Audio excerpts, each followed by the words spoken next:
हिंदुस्तान में बहुत सी तारीखें रची जा रही हैं।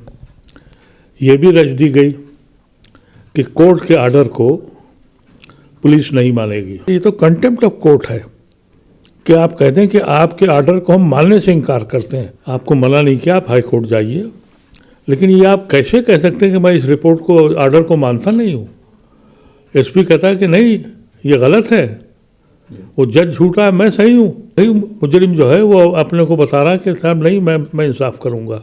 ये तो बिल्कुल खुलेआम ऐलान हो गया है कि मोदी और योगी की सरकार कोर्ट के आर्डर को भी नहीं सुनेगी। पुलिस तो इस वक्त काम कर रही है बजरंग दल के लिए, विश्व हिंदू परिषद के लिए, सरकार के लिए काम कर रही है। जमहूरियत है कहाँ पर, जहाँ कोर्ट की बात न सुनी जाए, जहाँ वोटर्स के नाम काट दिए जाएं, जहाँ वोटर के लिए एक ऑफिसर बैठ जाए। जिस सूबे में इलेक्शन की प्रोसेस शुरू हुई है, हर जगह पहले ही से ऐलान हो जाता है इतने करोड़ कटेंगे।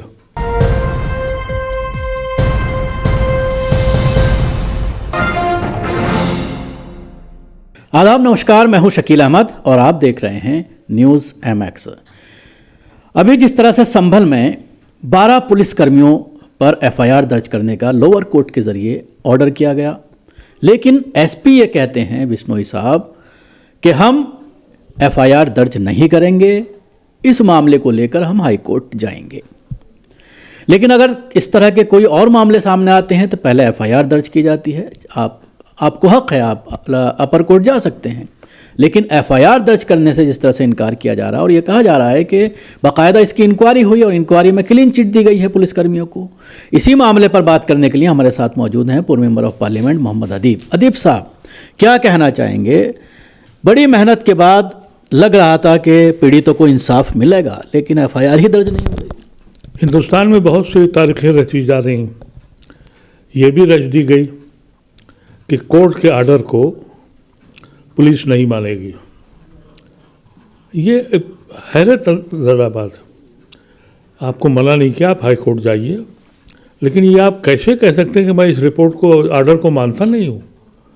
SP कहता है कि नहीं, ये गलत है, वो जज झूठा है, मैं सही हूँ। और वही मुजरिम जो है वो अपने को बता रहा है कि साहब नहीं, मैं इंसाफ करूँगा। ये वाक़यात जिस तरह से रोज़ बरोज़ हो रहे हैं, ये हैरत करने वाले हैं। ये समझ में नहीं आता, क्योंकि एक तो सबसे बड़ी बात यह है कि उस जज का, मैं कहता हूँ कि उसकी हिम्मत थी कि उसने उस मामले को ये कहा कि भाई इसकी इंक्वायरी होगी पूरा इसमें, और उनको दोषी पाया भी। लेकिन ये कभी कोई नहीं सोच सकता था कि उस ऑर्डर के ख़िलाफ़ योगी का SP जो है वो कह दे कि साहब हम इसको मानते ही नहीं हैं, कोर्ट आर्डर को नहीं मानते हैं, कोई कानून उसके ऊपर नहीं लग रहा है। ये मतलब रोज़ कोई ना कोई हैरत अंगेज़ खबर आती है। और ये कहा जाता है कि साहब, परसों भी मैंने बोल दिया मोदी साहब कि यहाँ तो जमहूरियत ही मजबूती है। जमहूरियत है कहाँ पर, जहाँ कोर्ट की बात न सुनी जाए, जहाँ वोटर्स के नाम काट दिए जाएं, जहाँ वोटर के लिए एक ऑफिसर बैठ जाए। क्योंकि हमेशा ये हुआ है, हर इलेक्शन में होता है, और ये दस्तूर भी है, इसलिए कि लोगों की पैदाइश बढ़ती है, मरने वालों की तादाद कम होती है, तो हर इलेक्शन में वोटर बढ़ता है। ये पहला इलेक्शन हो रहा है हिंदुस्तान में मोदी साहब के वजह, और जो अपने को डेमोक्रेसी के ऊपर इतनी उम्दा भाषण दे रहे हैं, यहाँ वोट कम हो रहे हैं। जिस सूबे में इलेक्शन की प्रोसेस शुरू हुई है, हर जगह पहले ही से ऐलान हो जाता है इतने करोड़ कटेंगे। ये किस तरह की जमहूरियत है? जो भी ये कहता है कि ये मुल्क में जमहूरियत बाकी है, कागज़ पे तो होगी, अमली तौर पे नहीं है। जो ये कहता है कि ये सेकुलर मुल्क है, वो झूठ बोलता है, क्योंकि अमली तौर पे नहीं है। और ये तो बिल्कुल खुलेआम ऐलान हो गया है कि मोदी और योगी की सरकार कोर्ट के आर्डर को भी नहीं सुनेगी। संभल दंगे में बार बार जो स्थानीय निवासी थे, जो चश्मदीद थे, वो ये बात कह रहे थे कि पुलिस ने ही गोली चलाई है।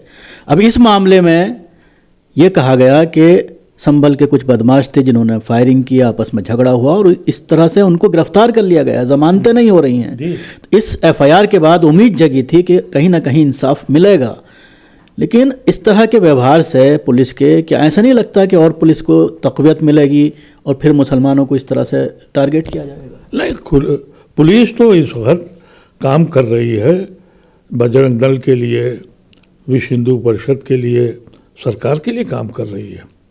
और सरकार में भी अदालतों का, यानी कंटेम्प्ट की बात उस कोर्ट ने करनी चाहिए थी। ये तो कंटेम्प्ट ऑफ कोर्ट है कि आप कह दें कि आपके ऑर्डर को हम मानने से इनकार करते हैं। ये तो आप कह सकते हैं कि हम जाएंगे अपर कोर्ट में, दूसरे कोर्ट में जाएंगे, लेकिन वो तो एलानिया उसने कहा कि हम मानते ही नहीं इस रिपोर्ट को, ये डिफेक्टिव है। अब आप बताइए कि वो एक पुलिस ऑफिसर जिसने आतंक फैला रखा है, वो कोर्ट के ऑर्डर को कह रहा है, किसी का कोई बयान नहीं है। बयान जो है योगी के, मोदी के, अमित शाह के, किसी का कोई बयान नहीं है। ये एक नया तरीके का एक और सिलसिला शुरू हुआ है। और इनका तो हाल ये है कि उसी दिन उन्होंने फैसला कर लिया जिस दिन सुप्रीम कोर्ट ने ये कहा कि इलेक्शन कमीशन में एक member chief justice of India भी होगा। जब ये कानून पास हो गया तो उन्होंने पार्लियामेंट से उसको ख़त्म कर दिया।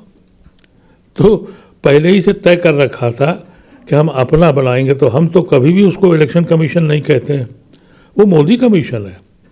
कि मोदी साहब थे, शाह साहब हैं, दोनों ने तो किया है। तो जब अपना एम्पायर आप खुद बिठा लेंगे तो जो फैसले हों वो आम हो रहे हैं।